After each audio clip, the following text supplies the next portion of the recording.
प्रवाचिका आनंदया जोशी संस्कृताध्ययने समेषां स्वागतम्। अद्य वयं धातु साधित विशेषणानि कृत्य प्रत्ययान्तानि पठामः। अस्तु तर्हि आरंभं कुर्मः।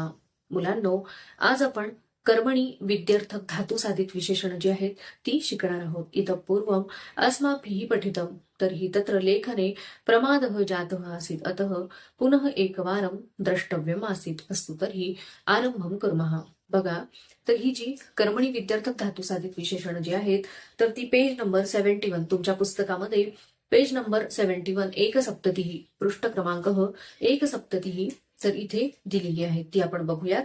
आधी इथली जी वाक्य आहेत ती वाचू आणि त्यानंतर मी तुम्हाला समजावून सांगते। बघा, पाठ्यः ग्रंथः, पठितव्यः ग्रंथः, पठनीयः ग्रंथः, कः पाठ्यः, ग्रंथः पाठ्यः। त्यानंतर रक्षः देशः, रक्षितव्यः देशः, रक्षणीयः देशः, कः रक्षणीयः, देशः रक्षणीयः। त्यानंतर खाद्यानि फलानि, खादितव्यानि फलानि, खादनीयानि फलानि, कानि खादनीयानि, फलानि खादनीयानि। ठीक आहे। त्यानंतर बघा, वंद्या माता, वंदितव्या माता, वंदनीया माता। ठीक आहे। का वंदनीया, माता वंदनीया। अन्यानी उदाहरणानि, आता अजून काही उदाहरणं दिलेली आहेत बघा। पेयम जलम, दर्शनीयः चित्रपटः, सुगम्यः पर्वतः, देयं दानं, गेयं सुभाषितम्, चिंतनीयः विषयः, चिंता न कार्या। आता इथे तुमच्या पुस्तकामध्ये खाली दिलेलं आहे की ही रूपं कशी तयार करायची, किंवा इथे यांनी सांगितलेलं आहे एक काय म्हणतात क्रीडा आहे। शिक्षिका मूलधातुं वदति, छात्राणां प्रथमः वृन्दः य प्रत्ययुक्तं रूपं वदति, द्वितीयः वृन्दः तव्य प्रत्ययुक्तं, तृतीयः च वृन्दः अनीय प्रत्ययुक्तं रूपं वदति। ठीक आहे। एक गेम आहे हा। आधी काय करणार, तुमच्या टीचर जे आहेत, शिक्षक किंवा शिक्षिका जे आहेत ते काय करणार, मूळ धातू सांगणार। तर एक जो ग्रुप आहे त्यांनी काय करायचं, य प्रत्ययुक्त, दुसऱ्या ग्रुपनी तव्य प्रत्ययुक्त आणि तिसऱ्या ग्रुपनी अनीय प्रत्ययुक्त अशी रूपं आपल्याला सांगायची आहेत। अशा प्रकारची ही क्रीडा आहे। बघा, इथे काही उदाहरणं दिलेली आहेत। आता त्यज धातू आहे, त्याचं रूप कसं होणार, त्याज्य, य प्रत्ययांत। त्यानंतर तव्य प्रत्ययांत, तप्त, त्यक्तव्य। त्यानंतर अनीय प्रत्ययांत आहे, त्यजनीय। अजून एक उदाहरण आपण बघूयात। वच हा धातू आहे, त्याचं रूप य प्रत्ययांत कसं होईल, वाच्य। त्यानंतर तव्य प्रत्ययांत होईल वक्तव्य आणि अनीय प्रत्ययांत काय होईल, वचनीय। त्यानंतर अजून एक उदाहरण बघूयात। प्र उपसर्गपूर्वक अर्थ धातू आहे, त्याचं य प्रत्ययांत रूप होईल प्रार्थ्य। त्यानंतर तव्य प्रत्ययांत होईल प्रार्थितव्य आणि अनियर प्रत्ययांत होईल प्रार्थनीय। अशा प्रकारे तर ही य, तव्य आणि अनियर अशी तिन्ही रूपं आपण तयार करू शकतो। ठीक आहे। त्यानंतर संभाषापत्रम बघा, इथे काही धातू दिलेली आहेत आणि ते जे ग्रीड आहे त्यामध्ये तुम्हाला त्याची कृत्य प्रत्ययांत रूपाने शोधायची आहे। तर बघा, पहिला त्यज धातू दिलेला आहे। ठीक आहे।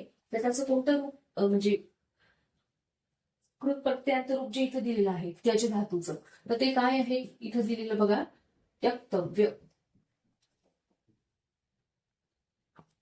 इथं जे रूप दिलेलं आहे ते आहे त्यक्तव्य। ठीक आहे। त्यानंतर पुढचा धातू जो आहे तो आहे दंड। दंड हा धातू आहे, त्याचं रूप दिलेलं आहे दंडनीय, अनियर प्रत्ययांत आहे हे।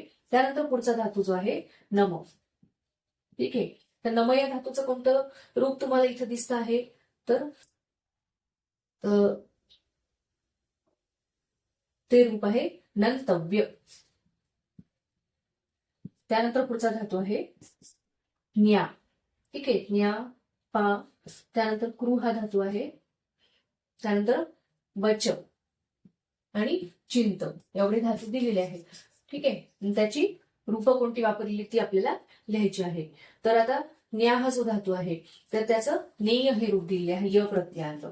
त्यानंतर पा जो धातू आहे तर त्याचं पेय हे रूप दिलेलं आहे।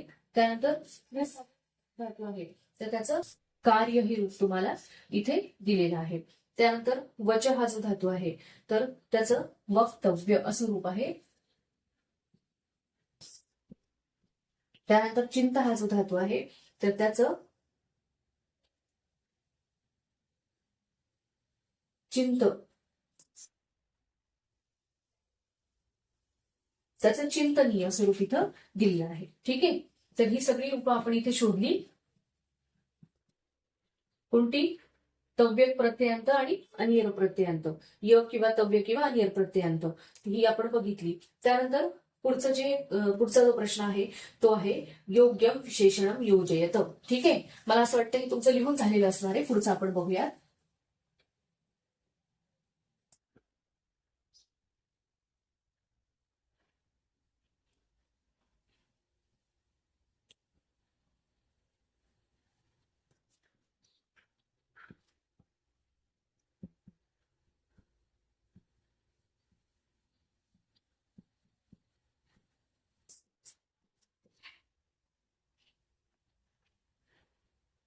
तर बघा, यामध्ये आपण आधी उजव्या बाजूचे डाव्या बाजूचे जे शब्द आहेत ते लिहून घेऊ. बघा, माता, त्यानंतर शाटिका, त्यानंतर आहे ज्ञानम, मापिके. ठीक आहे, त्यानंतर आहे जय, चोराः, सत्यवचनम. ठीक आहे, आणि अजून एक राहिलेलं आहे ते आहे गीतानी. ठीक आहे, ते नंतर बघूयात आपण. आता माता याची जोडी काय आहे? माता वंद्या. ठीक आहे, तर आपण बघितलं की ही विशेषणं आहेत, त्यामुळे लिंगवचन विभक्तीमध्ये सारखेपणा असेल नामाच्या आणि त्याच्या, म्हणून त्याप्रमाणे आपण जोडी जुळवायची आहे. त्यानंतर शाटिका प्रक्षालनीय.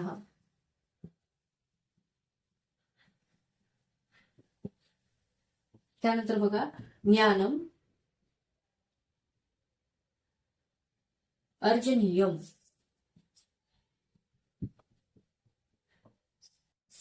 त्यानंतर पुढचं आहे मापिके क्रेतव्ये. त्यानंतर जय प्राप्तव्य. त्यानंतर पुढचं आहे चोराः दंडनीय आणि सत्यवचनम वक्तव्यम.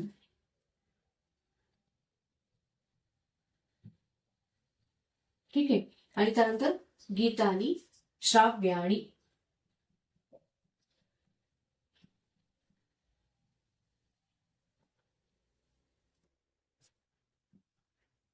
अशा प्रकारे. ठीक आहे, त्यानंतर पुढे आपण बघूयात. पुढे भाषा सूत्रम 4 जे आहे, तर त्यामध्ये कर्मणी विद्यार्थ धातू साधित विशेषण जी आहे ती पुन्हा आपल्याला अभ्यासायची आहे. ती पुन्हा आपण बघूयात. बघा, मला असं वाटतं हे लिहून तुमचं झालेलं असावं.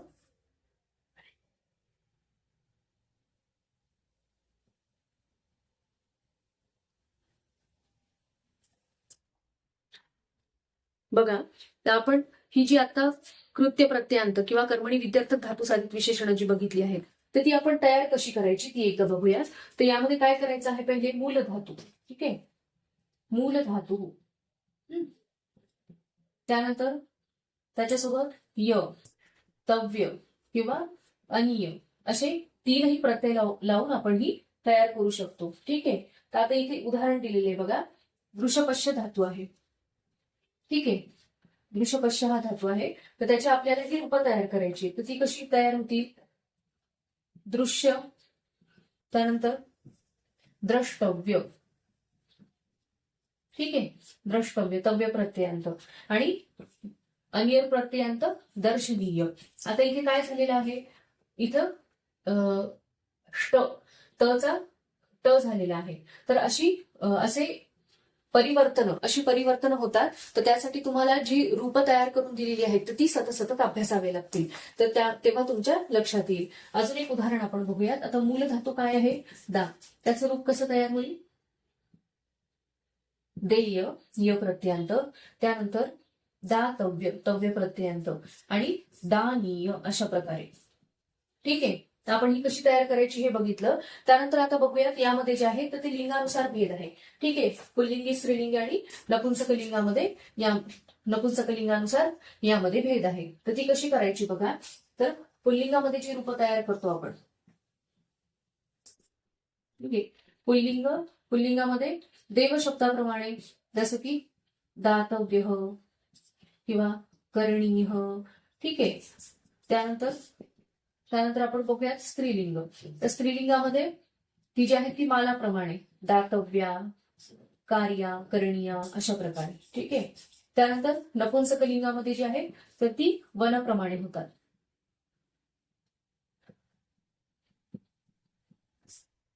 जसं की कर्तव्यम, करणीयम, दातव्यम अशा प्रकारे, ठीक आहे.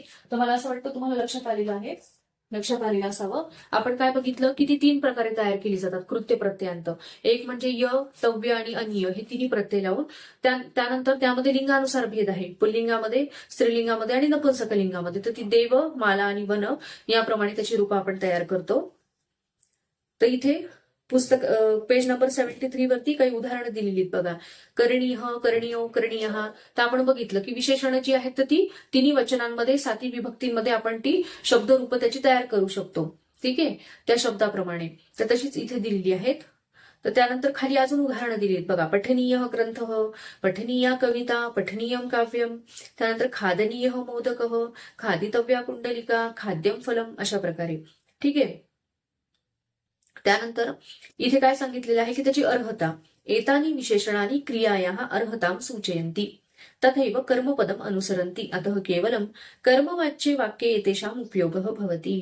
आता आपण काय काय बघितलं. एक बघितलं ती कशा प्रकारे तयार केली जातात. त्यानंतर लिंगानुसार त्यामध्ये कसा भेद आहे. त्यानंतर आपल्याला काय बघायचं आहे की ही जी कर्मणी विद्यार्थी धातुसाधित विशेषणं जी आहेत तर ती कशामध्ये वापरली जातात. कर्मणी प्रयोगामध्ये. कारण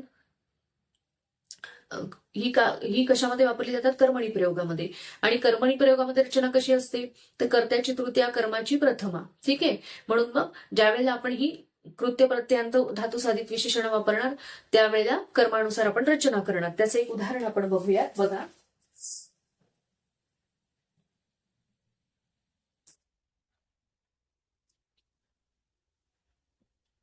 जसं की अहम श्लोकम पठामी. आता ही कर्तरी रचना आहे, साधं वाक्य आहे, ठीक आहे. पण ज्यावेळेला आपल्याला कर्मणी विद्यार्थ धातुसाधित विशेषण यामध्ये वापरायची तेव्हा कसं करणार आपण. कर्त्याची तृतीया विभक्ती करणार. मया श्लोक पठनीय, ठीक आहे, किंवा पाठ्य, ठीक आहे. पाठ्य, पठनीय किंवा पठितव्य अशा प्रकारे, ठीक आहे. तर इथे काय केलं आपण. ज्या वेळेला ही विद्यार्थ धातू कर्मणी विद्यार्थ धातुसाधित विशेषण वापरली त्यावेळेला आपण कर्मणी रचना केली. तर कर्मणी रचनेमध्ये रचना कशी असते की कर्त्याची तृतीया विभक्ती, कर्माची प्रथमा विभक्ती, तशीच रचना आपण इथे केलेली आहे. तर मला असं वाटतं हे उदाहरण तुमच्या लक्षात आलेलं असावं. तर ज्या वेळेला आता पुन्हा याची कर्तरी रचना जेव्हा करायला सांगतात तेव्हा आपल्याला जी विधिलिंग लकाराची क्रियापद आहे ती त्याच्यासोबत वापरावी लागतात. तर मला असं वाटतं हे तुम्हाला लक्षात आलेलं असावं. त्यानंतर अजून उदाहरणं तुमच्या पुस्तकामध्ये दिलेली बघा. रामेण ग्रंथ पाठ्य पठितव्य पठनीय. त्यानंतर सीतया पत्रम लेख्यम लेखितव्यम लेखनीयम. त्यानंतर छात्रैः प्रश्नाः पृच्छाः प्रष्टव्याः पृच्छनीयः अशा प्रकारे, ठीक आहे. त्यानंतर बघा पुढे प्रश्न दिलेला आहे रूपमेलनम कुरुत, ठीक आहे.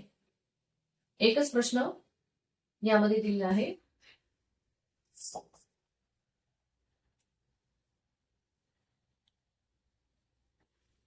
रूपमेलनम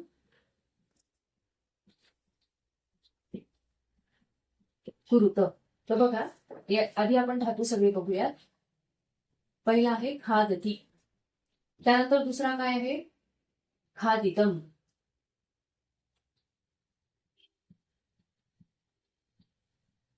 त्यानंतर तिसरा आहे खादितवान.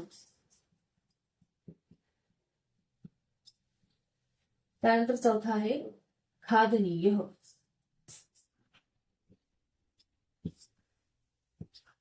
त्यानंतर पुढचा आहे खाद्यते, ठीक आहे.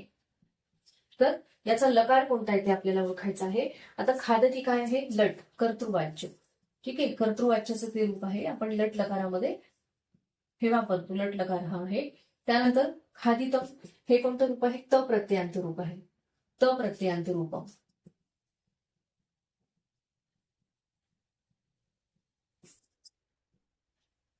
ठीक आहे. त्यानंतर खादितवान हे काय आहे? तर हे आहे तवतु प्रत्ययांत रूप.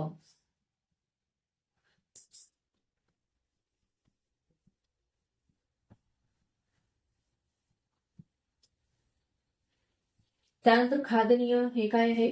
कृत्य प्रत्ययांत रूप.